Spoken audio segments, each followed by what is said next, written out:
Hello, everybody. I'm here with my dear friend Jen Houston. Yeah. Am I pronouncing that right? Hewson. Hewson. Yeah. Mm-hmm. So I've asked Jen to be on the podcast here today because I've been watching some of the posts you've been making on social media and capturing a little tiny bit of your story. Mm. And I thought you're a person that I should get in front of and gather a little bit of story from you. So Jen has an interesting story. In 2017, she developed breast cancer. Mm-hmm. And that journey for her, the first leg of the journey, she was using Western medicine and getting sicker and sicker in the process. And then there was a pivotal point in that journey that she decided to take her life into her own hands and to look into some alternative therapies, which then led you into starting a career in health and wellness. Now, her credentials, she has a laundry list of credentials. You want to just skim through that for us quickly? Oh boy, I haven't reviewed them in a long time. Well, it started out with relational trauma counseling. So I really, I really looked at, well, what do I need to do? Well, and I was always just one step ahead. I think in my years as a teacher, I was always that, okay, if I don't know this, I'll just learn just ahead of them, and then I can bring it and help others too. So I did relational trauma therapy. I did a tapping course. I did a holistic health practitioner certification. I did PMF training, Rife therapy training. There's a lot in there. I was sort of just, okay, everything that can help me that could then maybe help others with where I was at emotionally, mentally, and physically. I did a little bit of QHHTP stuff. I did, it feels like a lifetime ago. And then I met someone that did the electrodermal acupressure testing that I do now. And they kind of initially took me under their wing. And then I just went off and practiced. I sort of did what in the doctoring world would be an internship, right? So that's kind of the early parts of training that I kind of was looking at. And when I looked into your story, I thought, this is the perfect person to get sick, because it seems like it lit a fire under your butt and it actually spun your life in an entirely different direction. So today we're getting together to talk about the power of story. So what was your story moving into your being sick, and what was your story after you became well? Okay. Wow. So I think for, 40, it was just in my 44th year when I got sick. And I think for that whole time, I'd had this story of victimhood, right? That the things that happened to me when I was a child, which was traumatic, physical, mental, emotional abuse, for 10, 12 years of my whole childhood, till I left home at 13, that I carried that as this, almost like a trophy. It was like, well, I'm this way because, or I've done this because that happened to me. And really what I had is all that repression of sadness, anger, bitterness in my body that turned into this disease called breast cancer, right? And so that's the story I had of, I would say if I had to encapsulate it, it would be, I'm a victim. Mm-hmm. Poor me, right? Yeah. And I would say that when I had my 2-year dark night of the soul night, it wasn't a night. What God showed me, because it was really through spirit and through the power of prayer, is that I'm more than that story, that I have new stories to write, and that that my story and that who I was born to be with my purpose was way too important to stay in that brokenness. Mm-hmm. So, yeah, I would say that it was definitely a 360 and in a really short time. Yeah. Right. And when we look at the traditions and spirituality, it's chocked full of story, and they preserve these traditions with story. And so that's telling us something. If they preserve history with stories, then what are we preserving in us by the stories that we carry in our mind, the stories that we tell ourselves repeatedly, day in, day out? We never get tired of our stories. I'm sure all our friends do, but we don't. And so what are we preserving in us, when we carry these stories? And like you're saying, you are preserving this sense of being a victim. Right. Well, in hanging on to, I think it's just awareness, right? Like we have to take time with ourselves.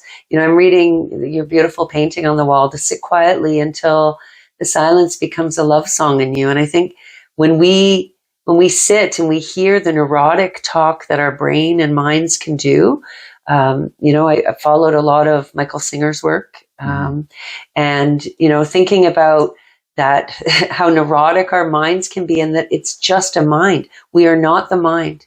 We must master the mind, right? Yeah. Through getting back into our bodies and into our hearts, into the soul. So I think, for those that, for where I was 9 years ago, 8-9 years ago, I had no awareness of that. I had no mentors. I had no, I know that I had one all along. I just wasn't listening to that other voice that I'll call the voice of God that is inside me, right? And so it would be that awareness of like, okay, what is this repeated broken record saying to me about, what I look like, how people see me, how I'm not enough, whatever those stories are. Mine were usually self-deprecating, self-loathing, never about others. Like mine was never the critic, the inner critic is fully directed at me. I'm not really critical of others. But now I have that awareness, and then I can see it. It's like, oh, there you are again. And instead of listening to it, I just give it a, okay, you're there again. And sort of, it goes away a lot faster, right? It's like, I don't have to stay stuck in that movie rerun anymore that I did for that many years, right? But that took getting quiet enough so that I could hear just how noisy it was up there. Yeah. And it was loud. Yeah. And sometimes mean and nasty. And now the stories are much different, right? There's new stories, new tracks daily that come in. So, and I'm just grateful for that. But it's not to say that those old stories don't like to come back, right? The subconscious is very powerful. We store a lot of things in that back brain. And we can be triggered by a smell or the name of a person or a familiar sight or scene that can bring back those kind of other stories, right? Just like fond memories and stories can come back. That's right. And when memories arise in us, there's a story that we can unpack all around that. And I found with me, my stories would create more stories. It would create needs, made up needs in myself, because my story was one where I was a victim at one point. Then I created the story that I needed to feel in control. I needed to dominate other people because I felt dominated in my life, and I couldn't overcome that story because I thought, if my old story is this and my new story is going to be that, and I was leaving one prison for another. And that's the problem with creating stories from your story. And I think that makes up a good portion of what we think is our personality, is the story that comes out of your story, and how much truth is there in your story? And if you look at this moment here right now, how much truth are these old stories? it's not happening right now. Right. Right now is a point in which we can jump off, Right. and create a story. So true. Wow. I really relate to what you just said, because Mm-hmm. I feel like, in some ways I'm undoing the story that replaced the story Yeah. at this very juncture in my life. I would Mhm. say in the last probably year. Right. And it was one of, well, if I can control my life, right? That illusion of control, I'll just get more education. I'll be even more successful. I'll do this. I'll hold all of this. I just see myself as this. It's like this cat in the hat character that was like, no, I can do it. Look at me. I did it. Right. Mhm. And so I replaced the lack of worth with getting to the top of this sort of proverbial mountain of success, Mhm. and got there and went, I'm miserable. Right? Yeah. Right? Because it wasn't in a place of surrender. So I think that that's really powerful that you just said that, because it's exactly where I feel like I'm headed, which is into this unknown. It's scary for me because I think a trauma response in life can be to want to control things, right? Mhm. Through creating a story that we think is our story. Yeah. But letting go and just allowing God, allowing source energy to just flow us into where and what and who we are in every moment is freedom. Mhm. Right? You said something there, letting go. Yeah. This is a common theme that will come up when we're healing, growing, reaching into empowerment. Letting go is always in that framework. Now, how do we let go? Now, from my estimation, is a radical acceptance of what is. You know, for me, that's the first step. How can I let go of things that I can't accept? And that was what kept my stories in place, is because I didn't accept the fact that these things happen. There was a small me, a little me involved, and it said, why me? Right. You know, why would they do that to me? And so that made me hang on to these old stories so tightly, because there was a me that was wounded. Mm. But when the bigger sense of me said, you know what? Yeah, that happened. That sucked. I accept that. It's like I drew a line in the sand that I could move forward from. Right. How now that's sort of my entry point into letting go, which is, again, this is a theme that's going to continually come up in your life. To move forward, we have to let go of what holds us back. So how, from your estimation, how do we let go? Wow.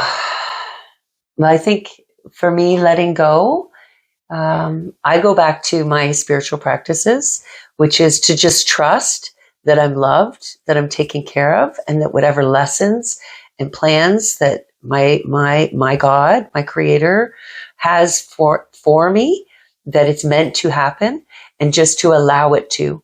And that's just having complete trust. Mm-hmm. Trust that my needs will be met. Trust that, and it doesn't mean just fully letting go. There's still actionable steps. I still have to, I show up at work. I do the things, but letting go of kind of, I guess, control of what the outcome is, detaching from it, right? Like, okay, this might suck. Okay, but that's okay, right? What can I learn through that? Mm-hmm. Or instead of wanting to control an outcome or a feeling or a story or a place that I need to go. So I would say for me, it's about trust and trusting in something bigger than me, but that is also me. Yeah. And that comes back to that belief of believing in me, but also believing that I'm supported, period. Because I think, my old stories, that victim story was a whole lot. It's interesting since I've been on this last year or so journey is to suffer with like massive like neck pain, shoulder pain. That's carrying the weight of the world, right? Feeling unsupported. And as I've been stepping into and continue to step into of this surrender and let go and just, right? Not let go of that control piece. I don't hurt. My neck doesn't hurt. I'm not running to the RMTs and doing all the things all the time. So it's quite, it can show up in the body too, right? Of when we're kind of hanging on tight.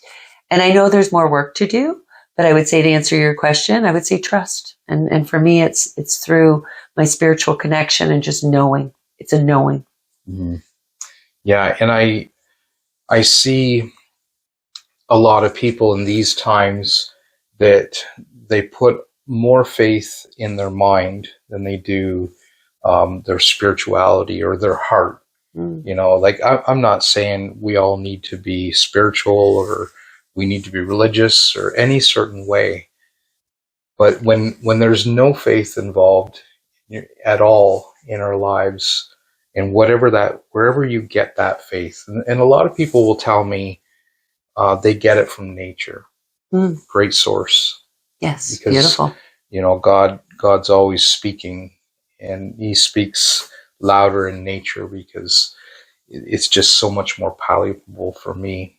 And I think a lot of people, but faith is such a powerful component that I feel is missing in the world today. You know, and there is a lot of stories caught up around spirituality and religion. And, you know, if you can let go of all the stories in your head about these things and sort of dive into it a bit more, or lean into it, there's so much that will, you know, rise up and support you. And that's been my experience with my faith, is that, you know, I don't go around quoting scripture. I'm not a Buddhist. People think I'm a Buddhist all the time. I'm not any one religion. My religion is love. Love is my guru. And I have faith because what I've discovered through living my life in love. You know, but whatever gets you into a more faithful place, I think that's a strong message that people need to hear today. I do too. You know, and so when we look at stories and we look at, they can be powerful and empowering, and they can be equally disempowering. What are your thoughts about how stories can empower?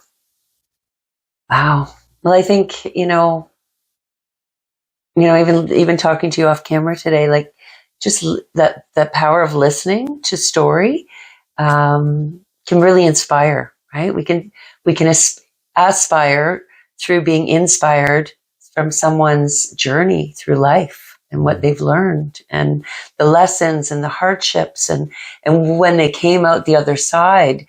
You know, that can really, I get that a lot with people I work with in the clinic, kind of patient to doctor stuff. But I try not to, there was a time when I try not to bring too much personal, but when it's the right time to share that story, to sort of lift someone else up so that they feel like they can do it, right? To have that belief in themselves. I think that's an opportune time, and that we all have important stories. We all have things that are inspiring. You know, we don't have to be the somebody, the so-called somebody to do that. I mean, I've been inspired by people I've met in coffee shops that, you know, and people that are on the streets, right? Like that it recently happened with a fella named Pat that just knocked on my window in the parking lot at Tillsonburg, where my clinic is. And anyway, I ended up letting him in my vehicle. He's really disheveled, didn't smell too friendly. Got him to a shelter in Woodstock because they wouldn't take him in Tillsonburg, and just listening to his story of what he'd overcame. And so I talked to him a little bit about mine, right? And I talked to him about, I said, just keep praying. Right? Well, what is that? I said, it's just pray. I said, when you put that out, I said, it's like a a signal. It's like your antenna. It's out there. And the more you do it, the more authority you'll have within that realm to ask or to be grateful or to demand or whatever it might be. And he left crying, right? So, but he inspired me. Like what he had been through in his 24 years made my victimhood look like nothing, right? Mm-hmm. So I think we can all be bearers of those pieces that inspire and empower others through that example. Mm-hmm. I think it's example, right? Being that example. And even sometimes the example is what maybe we shouldn't have done, right? Mm-hmm. But what we learned through that experience of, the fork in the road, and maybe we took the road less traveled, or maybe we didn't. Yeah. I think. And then any final concluding thoughts to wrap up this session about stories? Wow. Just really to bring an awareness to what is the story you're listening to? What is your record say to you every day? Because when that record, is playing over and over in the mind, if it's not empowering, it's disempowering. And then it's not only just hurting you, but it's really not helping any of us. It's not helping their family. And we're all connected to that. Mm-hmm. Right? So just really pay attention to it and, give it an awareness and maybe sit with it and discover where those messages or stories came from. Mm-hmm. Right? That's the piece. That's where that's where the gold is. It's in that dark place where maybe it came from. So that's kind of the beginning, I think, of where I started. And if your stories are a record that plays in your mind, the longer that we play these stories, the deeper the groove gets. Yes. And the more readily we fall into these grooves of our stories. And each time that we have a bit of consciousness where we back up from the story and rise above, it's like we throw a little dirt in the hole, and the groove in the mind is not so deep. We don't fall so deeply into these stories. And the key for me has been, as someone who's been trapped in my stories all my life, I just keep throwing dirt in those holes, those grooves I've bore into my mind. And now I find that when the story comes up, there's no hole to fall into, that I just keep moving forward beyond the story. And my concluding thoughts would be that there's powerful stories that are written in our hearts that have yet to come to pass in this physical, what seems to be time. Mm-hmm. There's stories in you that are way beyond your wildest imagination. And I think the most powerful thing we can do is to listen to those stories at the depths of our heart, at the stories that arise out of our soul, the story in you that God placed into us before we ever came into this physical place. Get really interested with what's going on around you in this very moment, because in this moment there's a story, and there's a story that you're either catching or missing. There's so many stories that surround us, and the greatest story of life is the one that's happening right now, the story that's landing at our feet. Amen to that. Thank you so much. Thanks for coming on today. Yeah, that was a fun chat. I think we'll do this again if you're open to it. There's some topics that I'd love to explore with you. Yeah, I would love that. Kind of go back and forth. Yeah, be great. Thank you so much. Thanks. Thanks everybody for watching. I hope you're having a wonderful day. Hope you enjoyed our story. Yeah, it was fun. Take care and goodbye.